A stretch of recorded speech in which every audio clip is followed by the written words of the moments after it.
আমাদের গাছে একটা খুব বড় কুমড়ো হয়েছে।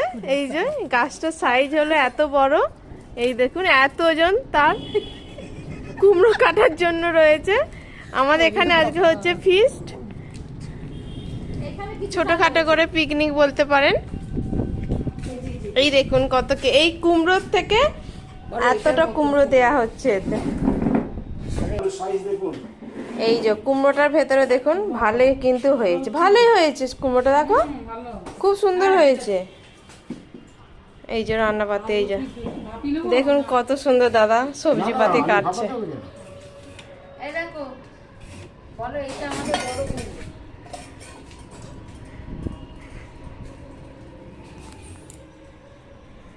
এটা কাকিমা, রুমা কাকিমা, এটা পাপিয়াদি, হাই হ্যালো, এটা হলো শ্যামলদা।